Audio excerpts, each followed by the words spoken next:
देखो हम लोग अब तक क्या पढ़े थे कि ओवरहेड का बंटवारा का बात पढ़े थे। एक बात हमेशा ध्यान रखना, लास्ट में तुम लोग किससे डिवाइड किया था, सारा जब कॉस्ट को बांट दिया था तीनों प्रोडक्शन डिपार्टमेंट में, उसके बाद उनके वर्किंग आवर से डिवाइड किया था। कई बार मशीन आवर से डिवाइड करते हैं तो उसको बोलते हैं मशीन आवर रेट, कई बार वर्किंग आवर से डिवाइड करते हैं तो उसको बोलते हैं वर्किंग आवर रेट, और कई बार लेबर आवर से डिवाइड करते हैं उसको बोलते हैं पर लेबर आवर रेट। यानी हम लोगों को कोई एक बेसिस पे रेट निकालना है, ओवरहेड का एब्जॉर्प्शन रेट बोलते हैं उसको, मतलब हम लोग किस रेट पे ओवरहेड को एब्जॉर्ब करने वाले हैं वो बोलते हैं उसको एब्जॉर्प्शन रेट।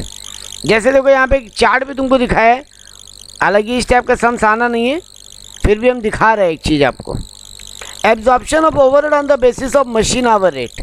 तो तुम पहले मशीन का आवर वो सम में दिया हुआ रहता है, तुम क्या करते हो, देखो फिक्स्ड एक्सपेंसेस को एक जगह नोट डाउन कर लेते हो, मशीन से ओवरहेड से रिलेटेड टोटल फिक्स्ड एक्सपेंसेस। अब तुम इफेक्टिव मशीन आवर निकालते हो, इफेक्टिव मशीन आवर, और उस फिक्स्ड एक्सपेंसेस को इफेक्टिव मशीन आवर से डिवाइड कर लेते हो। पहले सारा फिक्स्ड एक्सपेंसेस को एक जगह नोट डाउन कर लेते हो, फिक्स्ड एक्सपेंसेस को, उसके बाद उसको इफेक्टिव मशीन आवर से डिवाइड करते हो। ये इफेक्टिव मशीन आवर क्या होता है, मशीन कितना घंटा चला माइनस कितना घंटा मशीन फालतू चला, यानी काम के लिए मशीन कितना घंटा चला हम उससे डिवाइड करेंगे। तो इफेक्टिव मशीन आवर निकालने का तरीका क्या हुआ, मशीन आवर बुक्ड, मतलब मशीन कितना घंटा चला, लेस नॉर्मल आइडल टाइम। कई बार मशीन चलता है लेकिन कोई प्रोडक्शन नहीं होता, उसको बोलते हैं आइडल टाइम। तो हम निकाल लिए टोटल मशीन कितना घंटा चला माइनस इफेक्टिव मशीन आवर से डिवाइड किए, माइनस नॉर्मल आइडल टाइम को माइनस किए, तो मेरा आ गया इफेक्टिव मशीन आवर। अब वो जो टोटल फिक्स्ड एक्सपेंसेस आए उसको उस इफेक्टिव मशीन आवर से डिवाइड करेंगे, तो मेरा आ जाएगा फिक्स्ड एक्सपेंस पर मशीन आवर, मेरा आएगा फिक्स्ड एक्सपेंस पर मशीन आवर। हर एक घंटा जो मशीन चला उसमें फिक्स खर्चा पर घंटे के लिए कितना लगा। तो देखो फिक्स्ड एक्सपेंस के लिए हम क्या किया, पहले टोटल करके divided by effective machine our कर दिया। वेरिएबल के लिए क्या करते हैं, हर एक आइटम को मशीन आवर से डिवाइड करके उसका पर आवर रेट निकाल लेते हैं। वेरिएबल का फिक्स का हम पहले टोटल करके एक बार में मशीन आवर से डिवाइड किया, लेकिन वेरिएबल को ईच आइटम को, जैसे डेप्रिसिएशन एक वेरिएबल आइटम है फैक्ट्री में, डेप्रिसिएशन एक वेरिएबल आइटम है फैक्ट्री में, यस सर, उसको हम क्या किया, हम पहले निकाला मेरा इस साल टोटल डेप्रिसिएशन कितना लगा डिवाइडेड बाई कितना इफेक्टिव आवर मशीन चला, आ गया मेरा डेप्रिसिएशन पर मशीन आवर। वैसे ही रिपेयरिंग का खर्चा, इलेक्ट्रिसिटी का खर्चा, पावर एंड फ्यूल का खर्चा, ये सब वेरिएबल एक्सपेंसेस है फैक्ट्री में, तो ये सब को भी हम क्या किया, मशीन आवर से ही डिवाइड किया। यानी देखो फिक्स्ड एक्सपेंसेस को rent, insurance, electric charge, supervisor salary, इन सब को ऐड कर लिया, टोटल फिक्स्ड एक्सपेंस निकाल दिया, उसको एक बार में इफेक्टिव मशीन आवर से डिवाइड करके पर आवर फिक्स्ड एक्सपेंस निकाल दिया। लेकिन वेरिएबल एक्सपेंस के लिए क्या करते हैं, ईच आइटम को इफेक्टिव मशीन आवर से डिवाइड करते हैं और उसका पर आवर रेट निकाल लेते हैं। अब वो जो मेरा फिक्स्ड एक्सपेंस पर मशीन आवर आया और ये each item of variable expense जो पर मशीन आवर आया जोड़ लेते हैं, तो मेरा आ जाता है मशीन आवर रेट। तो इस टाइप का भी एक सम्स एग्जाम में बनता है, आपके एग्जाम में नहीं बनता बीकॉम लेवल पे, लेकिन अलग अलग लेवल पे बनता है। और अभी हम आपको पढ़ा रहे हैं बीकॉम के लिए नहीं, क्योंकि बीकॉम का एग्ज़ाम तो ऑनलाइन होना है तो मोटा मोटी निकल जाएगा। हम आपको पढ़ा रहे हैं इसलिए अभी कि आप लोग अगर हायर स्टडीज़ करते हो और ये सब चीज़ें आती है तो ये सब चीज़ जानना होता है कि मशीन आवर रेट निकालते कैसे हैं। क्लियर है ये? यस सर, दिव्यम क्लियर है? दिव्यम आर यू देयर? अच्छा ठीक है। अब ये काम क्या लगेगा, मेन काम है कि अब ये काम क्या लगेगा मशीन आवर रेट। ये जो हम लोग ये ओवरहेड का स्टेटमेंट बनाते हैं, ये साल के एंड में बनाते हैं कि बिगनिंग में बनाते हैं? कोई कोई आइडिया? एंड बोल रहे हो आप लोग? नहीं, एक्चुअली में कॉस्ट शीट वगैरह जो बनता है सब बनता नहीं है, बिगिनिंग में बन जाता है। एज्यूम्ड करते हैं कि मेरा कॉस्ट कितना लगेगा, ये बजटेड होते हैं सब, इनमें मैक्सिमम चीज़ बजटेड होती है। तो ओवरहेड भी हम बजटेड ओवरहेड निकाल रहे हैं। तो हम जो ये रेट निकाला है, ये मेरे को लग रहा है कि मेरा अगर 1 घंटा मशीन चला तो मेरे ओवरहेड, मान लो एक बार ये मशीन आवर रेट आया, मान लो 25 रुपया पर घंटा, तो आप ये बोल रहे हो मेरा मशीन अगर 1 घंटा चला तो मेरा 25 रुपया ओवरहेड का कॉस्ट लगेगा, लग सकता है। ये एज्यूम्ड फिगर निकलता है, एस्टिमेटेड फिगर, बजटेड फिगर निकलता है। अब एक्चुअली में जब ईयर एंड होगा, जरूरी है क्या 25 ही लगेगा एग्जैक्टली? बोलो। कम भी लग सकता है, ज़्यादा भी लग सकता है। अब हम ये देखते हैं, हम ओवर एब्जॉर्ब कर लिया था कि हम अंडर एब्जॉर्ब कर लिया था। हम जो ये बजटेड रेट निकाला है इसको एब्जॉर्प्शन रेट बोलते हैं। हम जो ये बजटेड मशीन आवर रेट निकाला है इसको एब्जॉर्प्शन रेट बोलते हैं। हम किस रेट पे एब्जॉर्ब करने का सोच रहे हैं और एक्चुअली कुछ और होगा। अब हम देखेंगे ओवर एब्जॉर्ब कर लिया था कि अंडर एब्जॉर्ब कर लिया था। ये कैलकुलेशन फैक्ट्री में, ये जो ओवरहेड का पूरा चार्ट है, ये उतना कैलकुलेट फैक्ट्री में करने का दरकार नहीं पड़ता, वो सब सिस्टम कैलकुलेट कर लेता है। लेकिन ये over absorption under absorption calculate करना बहुत ज़रूरी होता है फैक्ट्रीज वगैरह में। और एब्जॉर्प्शन रेट निकालने के बाद under absorption over absorption check किया जाता है। हम एस्टिमेटेड ज़्यादा कर लिए थे कि हम एस्टिमेटेड कम कर लिए थे, ताकि अगले साल अपने प्रोजेक्शंस को हम लोग चेंज कर सकें। तो अब देखो उसके ऊपर क्या कहानी बनेगा। इसको एक सम्स की तरह दिखाते हैं। देखो यहाँ पे ओवर एब्जॉर्ब अंडर एब्जॉर्ब के लिए क्या लिखा, एस्टिमेटेड एब्जॉर्ब अगर ज़्यादा है एक्चुअल से, इसको ओवर एब्जॉर्प्शन बोलते हैं।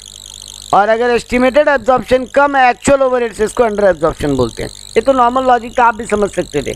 तुम 25 रुपया सोचे थे, लगा खाली 18 रुपये ही, तो तुम बोलोगे अंडर एब्जॉर्ब होगा। और वैसे ही अगर तुम सोचे थे 25 रुपया लग गया 28 रुपया, तो ओवर एब्जॉर्ब हो गया।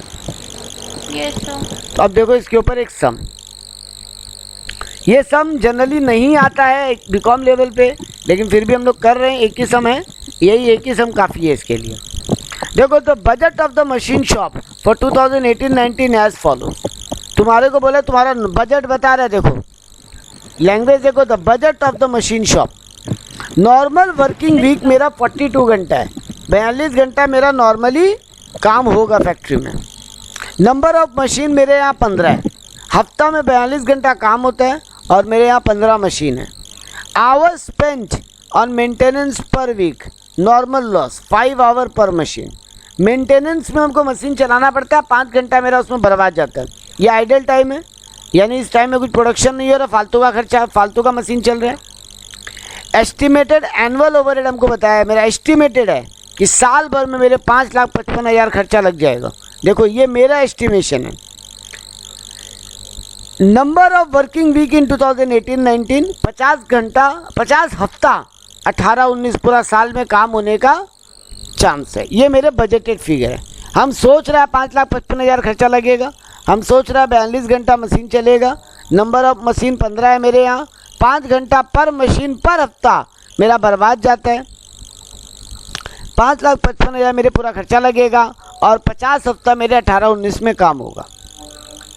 Actual in respect of 4 week period, 4 हफ्ता का मेरे को एक्चुअल ओवरहेड बताया 49,000 हफ्ता का।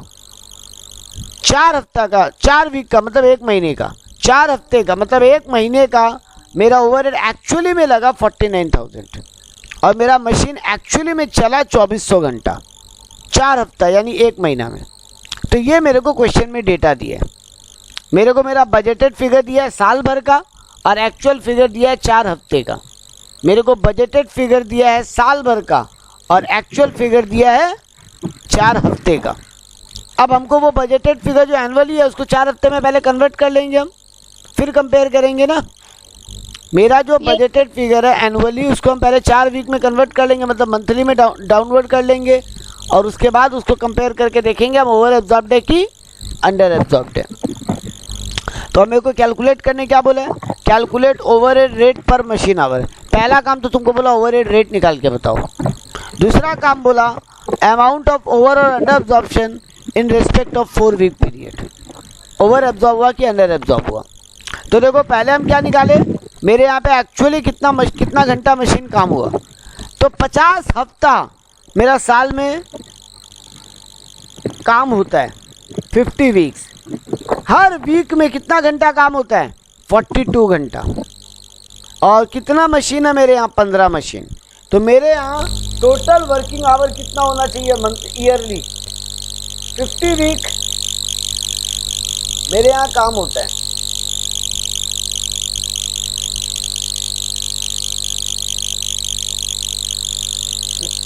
Sir 50 into 42 hours.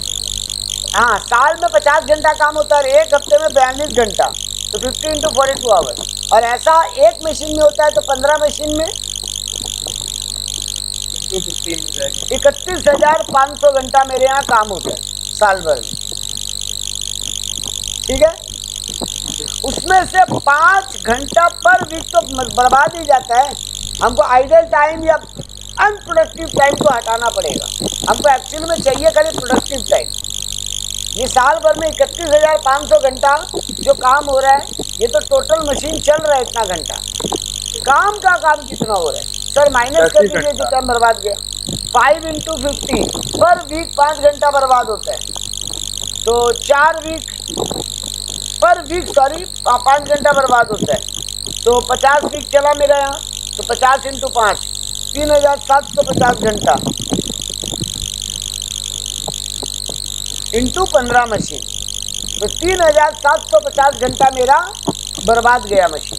31,500 घंटा मशीन चला, उसमें 3,750 अनप्रोडक्टिव है, तो 27,750 घंटा मेरे यहाँ मशीन एक्चुअली चला। ठीक है, ये क्लियर है? Yes sir. हाँ, अब देखो टोटल हम साल भर में खर्चा कितना सोच के चल रहा था, 5,55,000।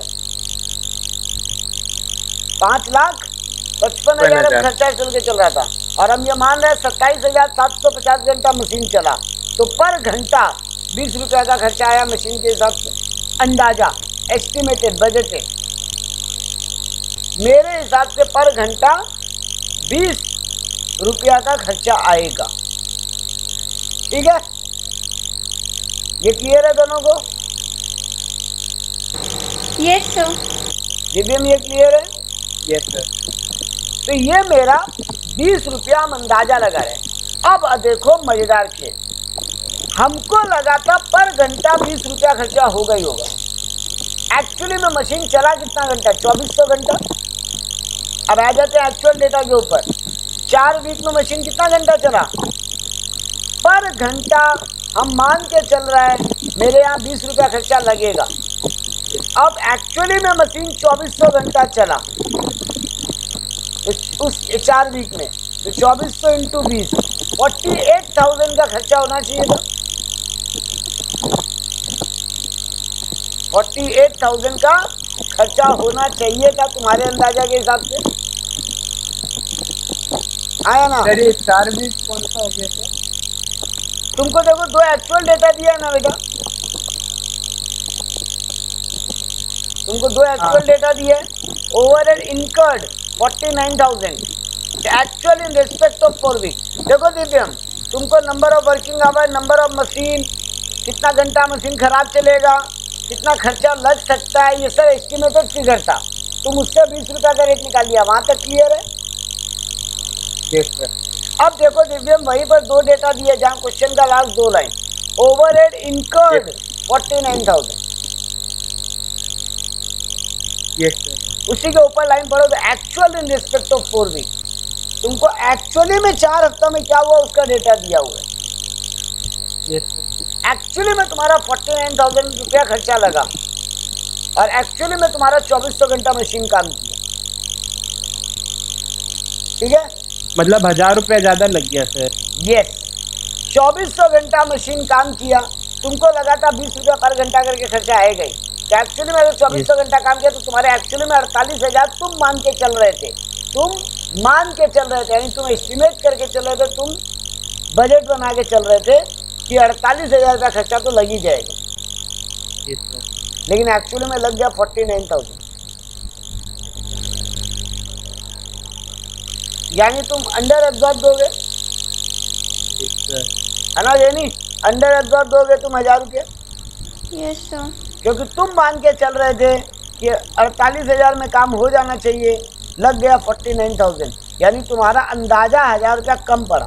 ये अंदाजा कम पड़ने को बोलते हैं अंडर एब्जॉर्प्शन। अंदाजा तुम्हारा ज़्यादा हो जाता है उसको बोलते हैं ओवर एब्जॉर्ब, क्योंकि ये जो अपने ओवरहेड बना के रेट निकालते हैं ये एब्जॉर्प्शन रेट होता है, इसको नाम पहले ही दे दिया था। तो यानी तुम्हारा जो तुम बोले दिव्यम कि तुम्हारा अंडर एब्जॉर्प्शन हो गया 1,000 रुपया। अब तुमको 1,000 रुपया का ये जो नुकसान हुआ, नुकसान हो गया ना एक तरीके से, यस सर। क्योंकि तुम प्लानिंग बना के चले थे खाली 48,000 रुपये के खर्चे का, तुम्हारा लग गया 49,000, ज़्यादा लग गया खर्चा तुम्हारा प्लानिंग के मुकाबले, यानी तुमको 1,000 रुपया का नुकसान हुआ। अब इस नुकसान का ट्रीटमेंट, यही आखिरी पार्ट है इस चैप्टर का, इस नुकसान का अकाउंट्स में ट्रीटमेंट क्या होता है। तो देखो यहाँ पे तुमको बताया है कि इस नुकसान का या फायदा का 3 ट्रीटमेंट मेनली किया जा सकता है। द अमाउंट में भी carry forward to the next year. पहला ट्रीटमेंट तो ये कर लो, इस 1,000 रुपया को अगले साल कैरी फॉरवर्ड कर लो, अगला साल पहले से ही बजट 1,000 रुपया कम बना लेना, ठीक है। ये सिंपल ट्रीटमेंट है, ये कोई करता नहीं। 1,000 रुपया को कैरी फॉरवर्ड लिख लो और अगला साल जब बजट बनाओ अगले साल के लिए तो 1,000 रुपया कम बजट बना लेना पहले से, वो अपने आप एडजस्ट हो जाएगा, ठीक है।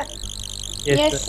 दूसरा तरीका, ये गलती किसका है, कंपनी का कि कस्टमर का कि किसी और का। सर ये तो गलती नहीं है, ये तो सर कैलकुलेशन एरर है ना।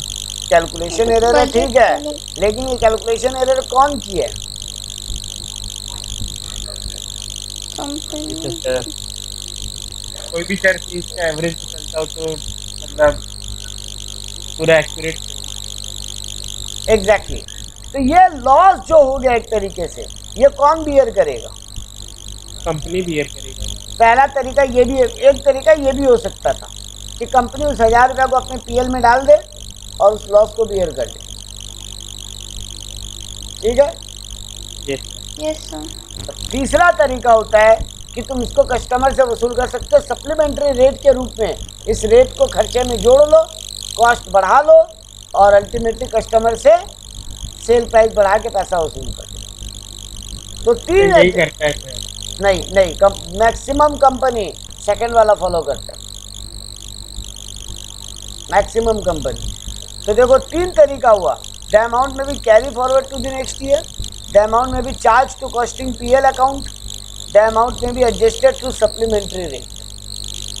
तो तुम या तो रेट बढ़ा लो, पर यूनिट का कॉस्टिंग रेट बढ़ा लो और उधर में सेलिंग प्राइस बढ़ा लो। दूसरा तरीका होता है पीएल में डाल दो। तीसरा तरीका होता है नेक्स्ट ईयर कैरी फॉरवर्ड करके एडजस्ट कर दो। तो देखो यहाँ पे तीनों का मतलब बता दिया। Carry forward to next year, in this case over और under absorption overhead carry forward to the next year through overhead reserve account. However such treatment is not acceptable as it ignore matching concept. देखो ये क्यों बोला कि इस concept को हम लोग इग्नोर करते हैं, इस कंसेप्ट को नहीं लेते हम लोग, क्योंकि तुम इस साल का खर्चा को अगले साल एडजस्ट करो तो गलत हो रहा ना। अकाउंट में एक मैचिंग कंसेप्ट पढ़ते हैं, याद है किसी का अकाउंट में मैचिंग कंसेप्ट क्या होता था? मैचिंग कंसेप्ट क्या सर? जो इस साल का खर्चा हो इसी साल में रहे। इस साल का खर्चा को इस साल की कमाई से कंपेयर करके प्रॉफिट निकालना चाहिए। मैचिंग कंसेप्ट ये बोलता है कि current year expenditure should be match with current year revenue, ठीक है। यस। तो ये होता है मैचिंग कंसेप्ट, ये आपको फॉलो करना चाहिए अकाउंट्स के नियम के हिसाब से। और ये जो पहला मेथड बताया ओवरहेड को ठीक करने का कि कैरी फॉरवर्ड कर लो अगले साल एडजस्ट कर लेना रिजर्व बोल के, तो ये तो फिर मैचिंग कंसेप्ट का नियम टूट रहा है कि तुम करेंट ईयर का एक्सपेंडिचर को अगले ईयर के रेवेन्यू से एडजस्ट कर रहे हो। तो ये वाला ट्रीटमेंट को गलत बताया गया, ये वाला ट्रीटमेंट नहीं करना चाहिए। सेकंड ट्रीटमेंट बताया charging to costing PL account when the over और अंडर एब्जॉर्प्शन इज नेग्लिजिबल। ये कब करता है मालूम है दिव्यम? जब छोटा मोटा डिफरेंस आता है ना दिव्यम, तो कंपनी इसको अपने पीएल में डाल देते हैं। और बड़ा डिफरेंस आता है तब क्या करता है दिव्यम? जो तुम बोला सर वही करते हैं सब कोई, तो बड़ा वाला डिफरेंस अगर आ जाए, ओवर एब्जॉर्प्शन अंडर एब्जॉर्प्शन का डिफरेंस बड़ा आ जाए, तब उसको सप्लीमेंट्री रेट कंसेप्ट, यानी हम अपने सेलिंग प्राइस को बढ़ा लेंगे, हम कस्टमर से वसूल कर लेंगे उस पैसे को। तो अगर कंपनी चाहे तो पहला मेथड कर सकता है, लेकिन पहला मेथड सही नहीं है। क्यों सही नहीं है? क्योंकि पहला मेथड मैचिंग कंसेप्ट को इग्नोर करता है। दूसरा मेथड में क्या बोला? When the over under absorption rate is negligible और even when it is significant but it rise due to abnormal reason. देखो, दो कारण बताया। जब सेकंड मेथड कब यूज होता है? जब या तो तुम्हारा अमाउंट छोटा मोटा है, डिफरेंस का अमाउंट नेग्लिजिबल है, या फिर ये एबनॉर्मल गलती था, मतलब तुम्हारा मिस्टेक के कारण था। तो तुम्हारा मिस्टेक का सजा तुम कस्टमर को नहीं दे सकते। या तो कंपनी का कैलकुलेशन में बड़ा मिस्टेक था और कंपनी का गलती था, ये मिस्टेक एबनॉर्मल मिस्टेक था, ये नॉर्मल मिस्टेक नहीं था, या फिर वो अमाउंट नेग्लिजिबल था। इन दोनों सिचुएशन में कंपनी क्या करता है? इस लॉस को पीएल में एब्जॉर्ब कर लेता है, लॉस या प्रॉफिट जो भी हो। अंडर एब्जॉर्प्शन है तो लॉस है, ओवर एब्जॉर्प्शन है तो प्रॉफिट है, इसको पीएल में एडजस्ट कर लेते हैं। और तीसरा तरीका क्या बोला? Use of supplementary rate. This method is use when such over absorption arise due to wrong estimation of overhead, major change in the production method, या फिर error in estimating the recovery base. अगर तुम्हारा बड़ा error हो गया recovery base में और ये नॉर्मल मिस्टेक था, क्योंकि अचानक प्रोडक्शन मेथड बदल गया, अचानक मशीन महंगा आ गया, अचानक गवर्नमेंट का टैक्सेस बढ़ गया, तो इसमें क्या तुम्हारा गलती है क्या? गवर्नमेंट अचानक टैक्स बढ़ा दिया? नहीं। इसमें क्या तुम्हारा गलती है क्या? अचानक वो टेक्नोलॉजी ऑब्सोलीट हो गया, तुम जो मशीन यूज करते थे तुमको नया टेक्नोलॉजी का मशीन लाना पड़ गया? नहीं। अचानक गवर्नमेंट वो तुम्हारा जो गुड्स को बनाने का जो मेथड था उस पर बैन लगा दिया और तुमको नया मेथड ऑफ प्रोडक्शन यूज करना पड़ा, जिसका हाई खर्चा लगा। तीनों में ही तुम्हारा गलती नहीं है, ये नॉर्मल मिस्टेक है। इसमें तुम क्या करोगे? सप्लीमेंट्री रेट निकाल के उसको ऐड कर दोगे कॉस्ट में और सेलिंग प्राइस को भी बढ़ा दो। क्लियर है ये? Yes sir. ठीक है दिव्यम? यस। देखो, सप्लीमेंट्री रेट निकालने का तरीका भी बता दिया।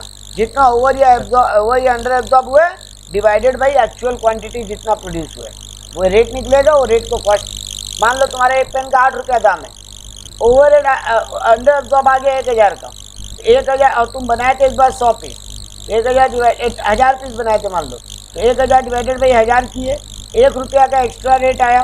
उस 1 रुपया का एक्स्ट्रा रेट को 8 रुपया का कॉस्ट में ऐड करके कॉस्ट को 9 रुपया बोलो।